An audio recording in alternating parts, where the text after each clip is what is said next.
What's up, everybody? Welcome back to another edition of StarCraft 2 Strategy. So the games that we're going to be going through today is where the Terran and Protoss team are going to do like a Marauder Hellion, and the Protoss is going to do 3 gates or 4 gates to open up. And basically this is a really strong build against a team with 1 Zerg and a Protoss, or 2 Protoss, or 2 Zergs. So in either case, this team does not have a Terran. I'd say that's pretty much the best time to do a Marauder Hellion build with like a 4-gate, because Protoss units aren't that great against Marauders or Hellions, and Marauders and Hellions are also very strong against any kind of unit that the Zerg has. So either the Hellions do extra damage or the Marauders do. And the fact that you just have a 4-gate there just means you have as many units as possible early in the game to try and do a little damage. So basically what I'm going to do here is just kind of go through scout, make sure they're not up to anything, crazy like a cannon rush or something like that, because a 10 pull with a cannon rush is pretty common for Protoss and Zerg teams, especially if you block off like this. And if you don't scout it right away and they get a cannon up, it becomes really difficult to try and defend that off. Especially once they do break into your base, because essentially you have to lift off these production buildings.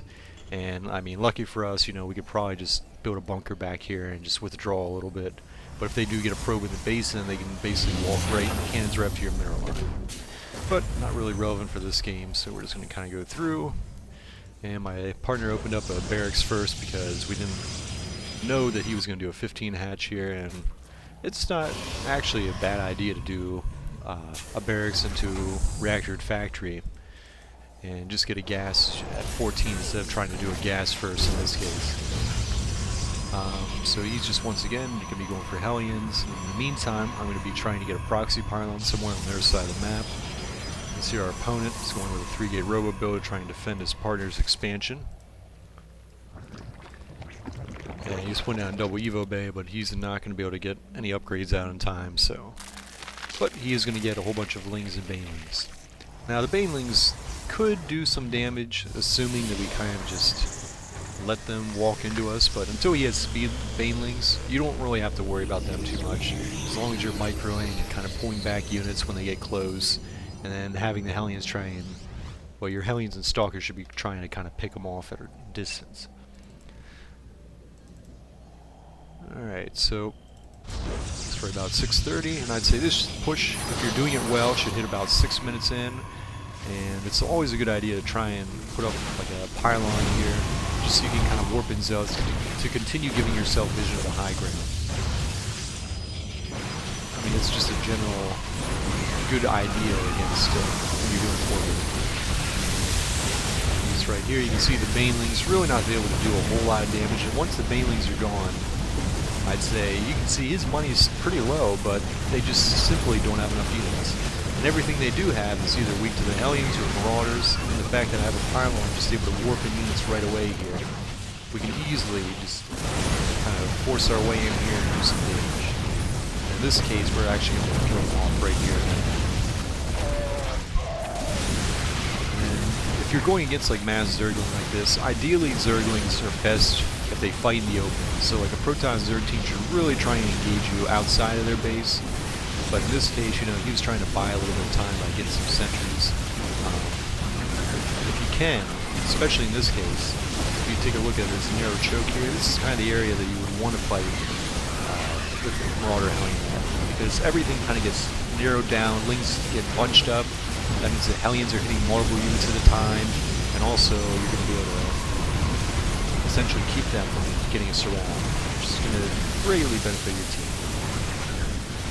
Alright, well, that's all you guys need to see from this game, so we'll go ahead and load up another example and show you guys just the power of doing Marauder Hellion 4-gate or something similar to that. Alright, get the second game loaded up here.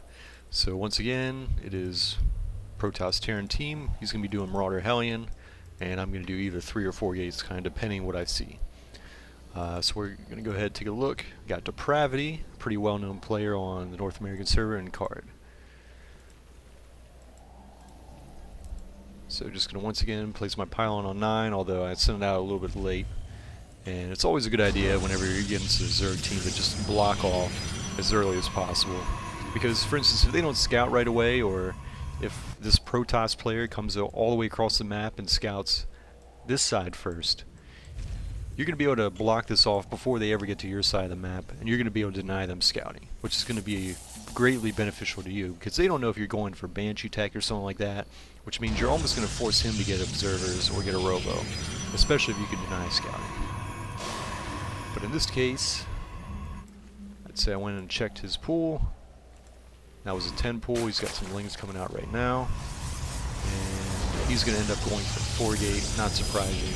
Pretty common strategy for protoss zerg teams, either doing a 10 pool or a 14 pool with a 4-gate. Because on maps where you have some kind of back rocks like this, it is pretty strong, especially if the other team doesn't get a bunker up or anything else to try and kind of prepare. So my partner is just going to be working towards Marauder Hellion right now, trying to make sure these lings don't take down the wall too prematurely here, because the last thing we need is them breaking in as soon as the first stalkers come out. So I'm going to go ahead and put down 2 gates as soon as I have the money for it. And you'll notice in the meantime I was able to get a scout in their base and determine that yes, indeed it is a 4-gate.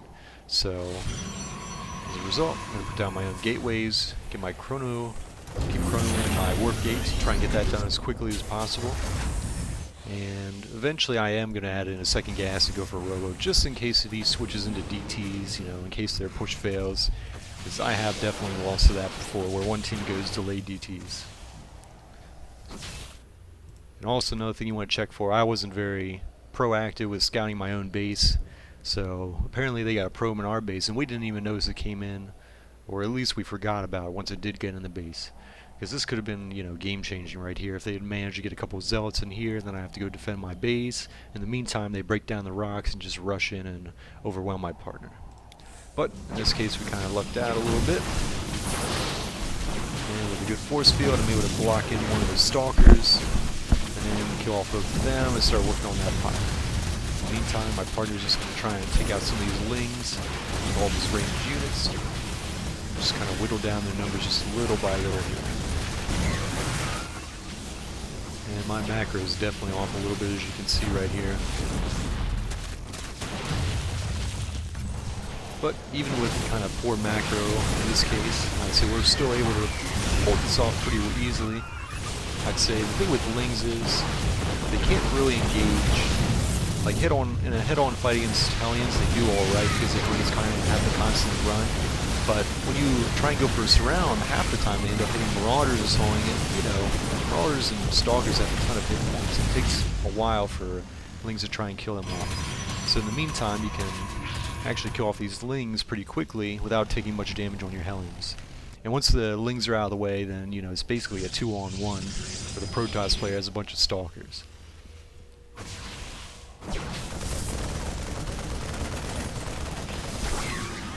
Right now we're just kind of playing it conservative, staying in our base, not trying to run out too far, because you know, for all we know, we could have, you know, a couple more stalkers in here, and if we get caught in the open and get surrounded, we could lose a whole bunch of units, and all of a sudden they're back in the game. So we're just going to kind of hold up inside our base for just a little bit, so we can get a couple more warpins of units, and he can get a few more production cycles out as well.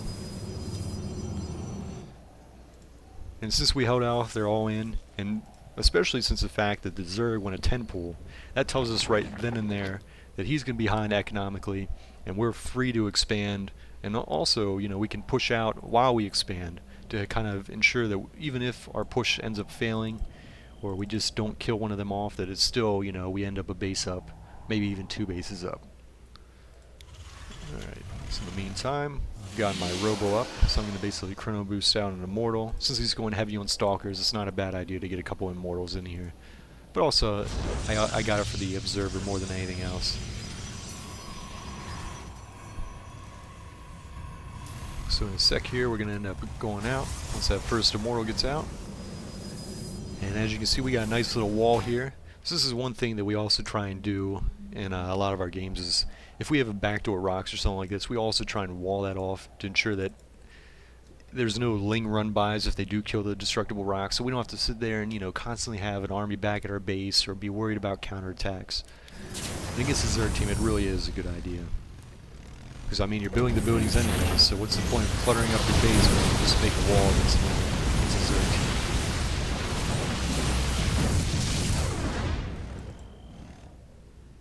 and they've basically decided at this point their only option is try and counterattack and buy a little time, but we're just going to basically bust down here, take out their base in the meantime, and then I'm just going to warp in some units at home, and with our rallied units at home, we're able to easily take out these units.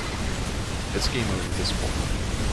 So as you guys can see, Marauder Hellion is really, really strong against protoss zerg teams, or any combination of double protoss, double zerg, or one of each. And in the case of the protoss player, just getting as many units as he can, basically, just provide some DPS against armored units with stalkers, and also just giving some units in there to kind of tank damage for all the Hellions. It works out really well against teams where they have units that are very melee units that are weak to light damage. Alright, well, thanks for watching, guys, and hopefully you can utilize this in your own gameplay online. Thanks for watching.